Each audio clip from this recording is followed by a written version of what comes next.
Hi, everybody. Welcome to Discover College Soccer. Today, I am super lucky to be joined by Coach Eddie at Clemson University. Welcome, Coach.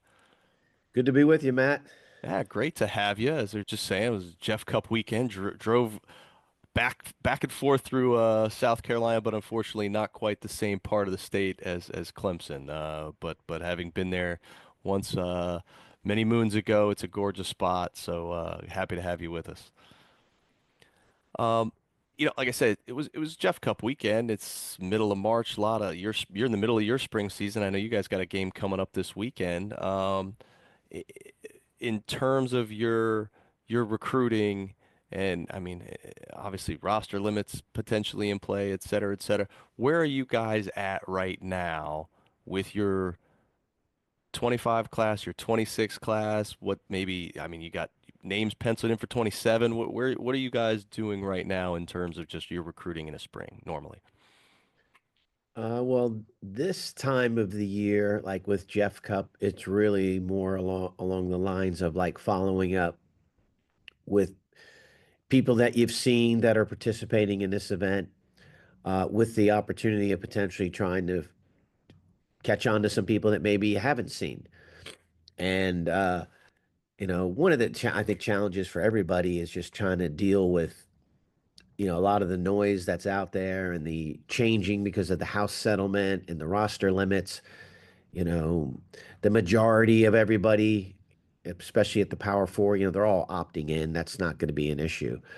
Um, and I think each and every program is different in regards to where are they. Like you asked about 2025s, like we have seven of them that are here already. Came in as mid-years in January. So these kids have, they have accelerated their process, and it's good because it helps them. I always like to say, because I'm Catholic, it was a they get baptized early, and it's not just on the soccer side. Sometimes it's just the adjustment of living away from home, or my mom's not doing my laundry all the time, and you know who's, who's cooking, who's dirty, who's clean. It's kind of fun. So for them to come in, so we had a group of seven of them come in, and it's been great to have them and to give them. Look, they get to play in the spring games. They're training with us all the time. We actually are coming back from spring break. This is our first day back from spring break. We're typically a little bit later than most. So we have a couple of spring games that are left. So that is something we're preparing for. We actually have an ID camp coming up as well this weekend. So from the recruiting side of it, Jefferson Cup was more along the lines of like I know Siri Molnick, so she was up there at that event. It was kind of looking at players that have been on our list and trying to identify who are some players that maybe we haven't seen, and then who are some people that we didn't know about. So to be honest with you, we haven't even had. She's not even back yet, so I haven't even had a chance to sit down to follow up. But you're doing all that, and you're getting yourself ready for the future events that are coming up, ECNL and so forth that are out there as you move closer to June 15th. Yeah, no, absolutely. Well, you mentioned camps, and I know ID camps now are just such a big part of the overall college recruiting process. How important are they for you guys in making your decisions, but also, you know, you see on social media all the time, people are like, oh man, every time I send an email to a college coach, all I get back is a camp invite. Is this real? Or really should I spend my time, effort, money going to this camp? Is it really going to be an opportunity for me? So how do camps fit in all of that for you guys? I could tell you this because when I first came to Clemson, so I just finished my fourth teen season. So I started in basically 2011. Um, I always loved camps because I grew up in New Jersey. We weren't exactly wealthy at all. So when I finally got the opportunity to go to a camp, it was like an incredible experience. I learned so much. I loved it. And then obviously when I went to college, I worked camps and was just like this. I thought it was the greatest thing since sliced bread. That I can teach soccer, I can learn soccer, and they're going to pay me to do it. Wow, this is awesome. But the one thing that I knew as a player, and I transmitted this into the coaching world, was if you're going to do a camp, one of two things have to happen, if not both. It's like, first off, the players, especially the younger ones, they need to enjoy it. It needs to be fun. Yes, we're supposed to teach and learn, but teaching and learning can be fun. You're also teaching them to learn and to love the game. And even at an older level, you still want, and look, yes, we're at Clemson. Look, last year we were in the College Cup. Yeah, we're a very good program. Dude, we're fit. We work hard. We work harder than most people. But, I would tell you, we have fun. We tie that in. We want to have enjoyment on this journey.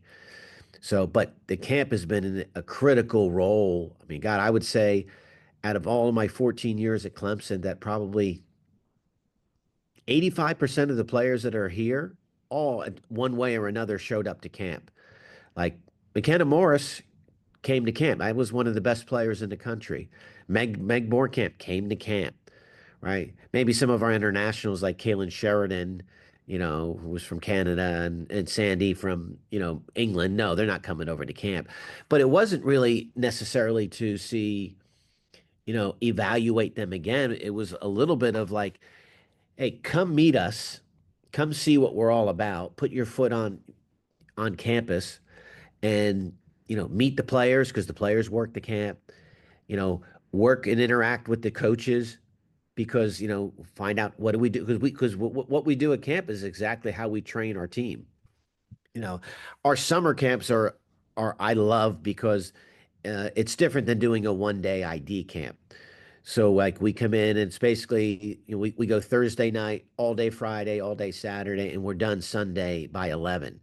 And there's a lot of boxes that gets checked. Now, though, to me, those are great camps because not only are they, yes, they're technically a Clemson camp, but we bring in coaches from all over the country, from every level, D1, D2, D3, NAIA. Like we have 300 kids here. It's like well, they're all not coming to Clemson, but it's still, and yes, we're still trying to keep that same mission statement of we want them to enjoy the game. We want to make sure we want to enhance their love of the game. We want them to learn something. So it's like have a great time, have a wonderful experience, and walk away learning something, whether it's technical or tactical. That's going to help you become a better player. And we've had great success with it because of the recruiting that has taken place from the other schools and coaches that have been here. And they know because they're going, well, there's good players that come to these camps. And one of my messages to them is always, look, do you guys know how many college soccer programs there are in the country? They don't. It's like close to 1,200 when you add everybody up. And the message is this: there is a place for everybody. There's a place. Now you might have to do some of your homework. Now, if you're going to do when you start talking, Matt, along the lines of like the 1 day ID camps, yeah, those are the ones that my advice would be, hey, talk to your coaches, and if you feel like that's a place you wanted to get on their radar, one of the best things that you can do is get in front of people and show them what you can do, because I know what one of the things that I pay attention to at either one of the camps is how does somebody train, how do they interact with everybody, and how do they handle themselves when they're on the field? Yeah, no, I'm with you. I think it's great. And coming off that, I mean, Clemson being such a successful program, a great school academically, all these, I mean, you got to have hundreds and hundreds and hundreds of girls who, would die to go there and play soccer. And I'm sure you're getting emails upon emails all the time. So how do you guys sift through all of the interest and really figure out, okay, this is somebody we want to talk to or we want to continue on with this because, for a lot of these kids, it's tough. They'll send, you know, they might send 50 emails and get one response. Yeah, yeah, that's what I mean. I've always encouraged kids like, look, if you're emailing people, try to keep it short, try to keep it sweet. If you have a video, keep it short and sweet as well. And there's nothing wrong with just go, hey, coach. Going to be at Jeff Cup this weekend. If by chance you're there, here's my schedule. Here's where we're playing. Look forward to seeing you. That's a great way to do it, just to let somebody know. Because one, you're letting the coaches know that you have an interest. And a lot of the times, look, like we have, we're like most other Power Four programs where you have a staff of 3 to 4 other coaches. Because you're right, Matt. Like it's hard to, you get 10,000 emails a year or in every few months, you can just get bombarded. So, you need a person on your staff that can monitor that, that can manage that, and then put a plan together to, okay, these are the people that are going to be at this event, and who, how do you see them? So but I can't, say it enough about how important it is for the prospective student athlete to take a little bit of responsibility in your recruiting.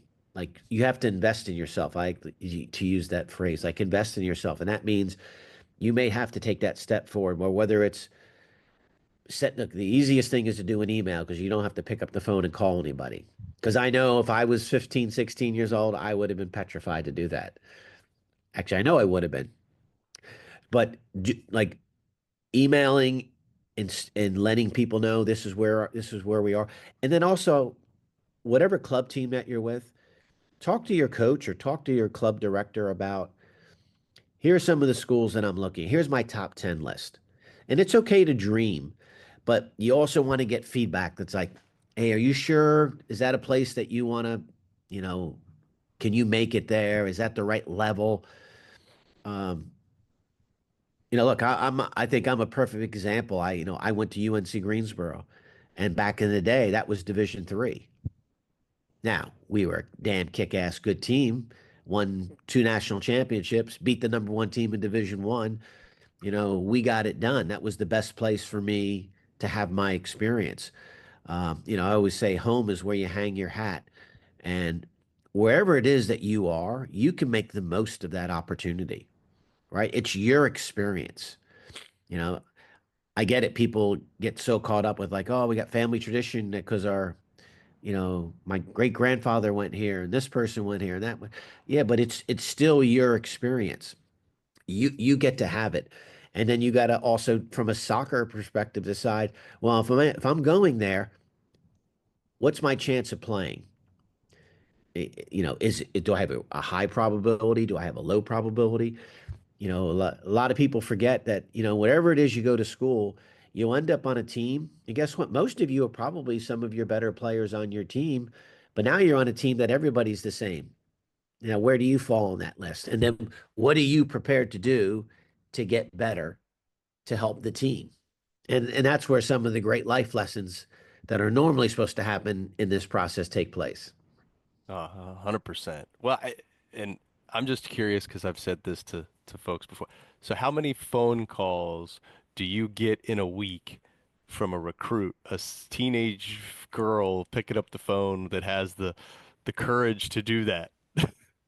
It's actually slowed down. Yeah. It's more of a one-off. Yeah. It used to happen earlier, probably like 6 years ago, that somebody would pick up the phone, and Yeah. and I always kind of loved it because I know they're Yeah. scared, and I just try to make them comfortable, thank them for their call. Yeah. Um, one of the things I like that we do at our camp, we always spend time with the campers during lunch, and we put a little seminar on, Yeah. and we have them interact with our players, and it's just really to create dialogue. And honestly, they want to hear more from the players than me because the players are the ones that are actually living what it is that they're trying to do. Yeah. So ask them questions. What is it like to be recruited? What happens? Did you have to be proactive? How do you reach out to a coach? What did you look for? What is it? What happens in a normal day on a college campus? Yeah. What is your responsibility on being on a team or being a teammate?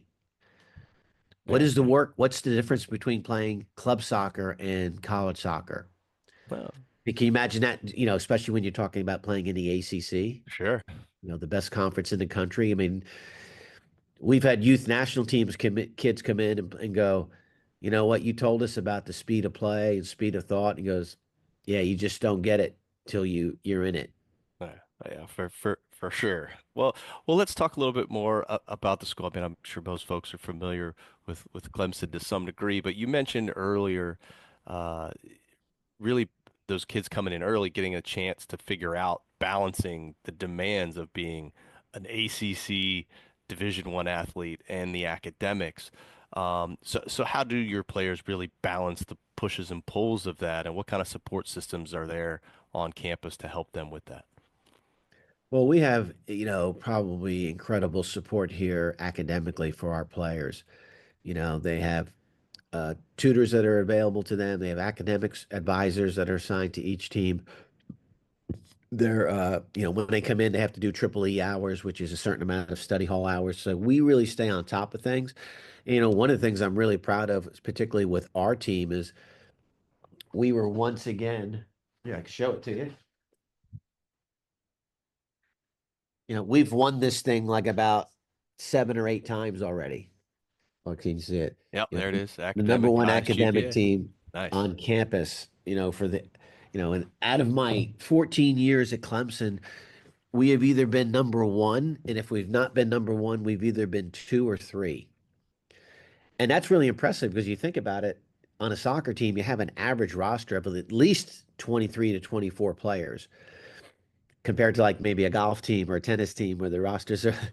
So that is something I've been really proud of our group of young women that have come through here is, and a lot of them have gone on, like two of them gone on to win Olympic gold medals and are playing professionally and playing with national teams. But all those players have their degree. And, that's always to me, that's the safety net. So whenever that soccer career comes to an end, that they have that degree to fall back on, that's the key to the next phase of life. So that the academic support that goes on here is really next level. And, this is always a big question that a lot of young people would ask. It's like, well, I'm a straight A student. I'm a really great student. Can I do all that and still be a great soccer player? And the answer is yes. And, the girls even say it during the camp, probably the biggest challenge, and it's not, it's everyone can get over it. It's just dealing with time management. And those are some of the skills that you learn. We help to develop that. Um, but man, I tell you what, I'm jealous because the support they get here at a place like Clemson is way beyond anything that I got back in my day. Yeah, I hear that. Um, well, and you kind of mentioned the demands there, but like I'm sure a lot of people are wondering if rewind to October in the heart of that conference season, what does a typical week look like for a player in terms of what time are they getting up? What are meals, classes, team activities, games, all that kind of stuff? What's that look like in a normal week in the middle of the season? Yeah, obviously it's different for everybody, but we have always been more of a group where we have trained typically in the afternoons. So we're somewhere near that 3:30 time frame. And honestly, we're flexible because we're always trying to work around kids' schedules. If somebody has a class that gets out late, then we'll just push it ahead to accommodate. Um, but typically in a week, in the ACC, if you're playing a double game, that means you're playing Thursday, Sunday. So let's just say we were at home. Monday is typically the off day. So we have Monday off and we train on, Tuesdays, Wednesdays, Tuesdays and Wednesdays there'll be film and meetings, positional meetings that'll be tied into that. So classes, they'll take care of those in the morning. So they'll go to school there. Um, Typically are done by 12 or 1 o'clock. And then they have time to either, get their study hall hours in or, have lunch, do whatever, and then make their way over. If some may have to come early for treatment or anything like that. But that's typically training during that week is, Tuesday, Wednesday, play on Thursday. Recovery is on Friday. If somebody doesn't play a lot, we train more. We have a training session for them, and then team training again on Saturday, and then you're playing again on Sunday. Now the other weeks are when you have single game weeks, which is a little bit more better, little bit more user friendly. Let's just say we're going to play on on Friday or Saturday. So, obviously we're off on Monday, so we're training, they're up in the morning going to school Tuesday, Wednesday, Thursday, Friday morning, and we're training in the afternoons, Tuesdays, Wednesday, Thursday, and then whether the game day's Friday or Saturday, we're getting ready for that. So we work within their schedule to make it work. And it's the same thing in the spring. There we do a couple mornings because it helps people with their schedule. But during the season, we have, like our men, they train in the morning. That's what they do during the season, and it works for their schedule. And ours, ours is our template is in the afternoon. Okay. Well, let's talk just a little bit about the the coaching side, your side. How would you kind of describe, your style of coaching, the culture of the team, and what you look to get out of the players each and every day? Well, the culture, we like to say Clemson family here because that's important. And me growing up in New Jersey, that was kind of like how all your teams were. You were part of a family one way or the other. So understanding what is the expectations of the family when you come to be a part of it. You know, uh, so if you play for an Eddie's team, be based on my own professional career, it's like you're probably going to play on a team that's going to work hard. You're going to have to be fit. You're going to have to compete. I always say if you're an athlete in any sport, that the minimum expectation is you're asked to work, not to just trot through it. It's to put forth an effort, challenge yourself, and then obviously you commit and submit yourself to the team. So team culture is extremely important, especially in the women's game. And part of this also was like, I said it earlier about, we're working hard, we're competitive, we're in the ACC. We're also trying to make sure that these kids have a great experience. Even though it seems like college sports is turning into professional sports, we're still trying to develop young people to get them ready for the next phase of life. So and I like to think we've done a very good job of that, whether that's moving people on to the pro teams or national teams, or even like during COVID, there was an 8-day period where five of my former players all became doctors. And, it was a great reminder to me about, kind of the why of why you coach. And, it's kind of how special it is to impact young people's lives that'll set them up for future success. And that's kind of an honor. You think about it, parents drop their kids off to you. There's a lot of honor and respect that comes with that. They're trusting me, they're trusting our staff with their kid. I know what that's like. I have a daughter. Daughters are special. They're like diamonds. So, you know, I've always tried to set up our program and our teams along the lines of like, what are some of the good things that we want to be our foundation of who we are?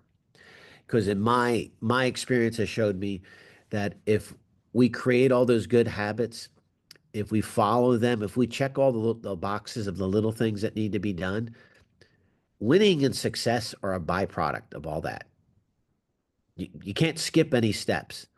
You know, hey, create a good environment, surround yourself with good people, treat them well, be honest, work hard. Typically, some good, a lot of good will come out of that. It's not really that difficult. I love it. I couldn't agree more. Well, Coach, I really appreciate your time. I'm going to leave you with one last question, and that is if you had one piece of advice for a girl going through this college recruiting world today, what would that be? It would be this. Everybody's journey is different. Try not to get absorbed in, oh, somebody on my team is already committed. Yeah, but what process did they go through? They may have gone through the right process, and some of them don't. Um, your process, your journey is that it's your journey. Try not to panic. Try to stay focused on what is it that you're looking for? What are the things that are important to your experience? Simple things such as geographically, where would I want to go to school? I'm from New Jersey. I knew this. I wasn't staying in New Jersey or going anywhere north because I was sick of the winter and I wanted to be able to train and play outdoors 12 months out of the year if I could. That's why how I ended up in the Carolinas, right? Uh, Areas of study. Oh, I really love this school. I want to go there. Oh, they don't have the major that you're interested in. Isn't that important? Right? Think about it. The size of the school. Like I grew up in a small private Catholic school, and then I ended up going to Neptune in the public school. But I knew this about me, Matt. If I would have went to a big school, what I mean by population wise, I would have got lost in the shuffle. But I also knew I didn't want to go to a small school that had 900, 1,000, 2,000 people because I felt like, well, if I go there, I'm going to know everybody in 2 weeks, and I went to a medium-sized university, which was I knew people, but I was always meeting new people. And I liked the layout of the campus. I put my foot on campus. I think this is a great question for everybody to ask themselves. It's like wherever it is that you're looking, say to yourself this: if I got hurt and I couldn't play anymore, would I be happy here? Hopefully the answer is yes. And even though Eddie, who thought he was invincible and never going to get hurt, I actually asked myself that question when I was on UNCG's campus. I was like, if I got hurt and I couldn't play, which I know is never going to happen, but if it did, would I be happy here? And my instincts was like, yes. And honestly, it was the best decision that I ever made. Turned my life around. Great experience, great memories, great friendships, great experiences. I mean, that's what it is. You think about these 4 years of college are four of the funnest of your life. So you really do the homework to find out what is important to you. And you may not know right now what are all the things that I should be looking. What are the things that are important? Just put a little list together. It might be three things, but you can grow it. It can go four and five. But sometimes people skip the easy ones. Like, look, location is easy. Do you want to go up to the north? Do you want to go south? What is the size of the school? What is the kind of the cultural base? Is it a Christian based school? What's the vibe on campus? What are the personalities like? These are all things that you could just kind of find on the internet. And then you just decide like, okay, which ones check the box for me and which ones don't. Those would be the ones. I would stay true to that. And I would also ask my coach or the person that I trust the most from a soccer perspective is like for me, one of the best teams in college soccer when I grew up was like say University of San Francisco, UConn was killing it. Like I wasn't getting recruited by UConn, which probably turned out to hurt them. But back then recruiting was different, but it wasn't like I wouldn't have been a good fit there. Even though my ego would have loved it. Oh, UConn, I'm there.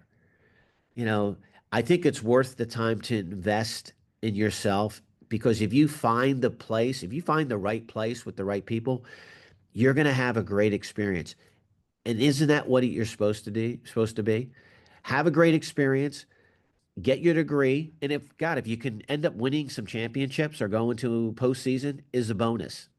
But you're going to leave with friendships and relationships that hopefully are going to last a lifetime. Absolutely. Well, Coach, I really appreciate the time.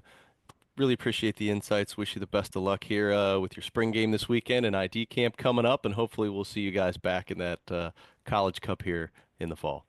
Sounds good, Mac. Thanks for having me.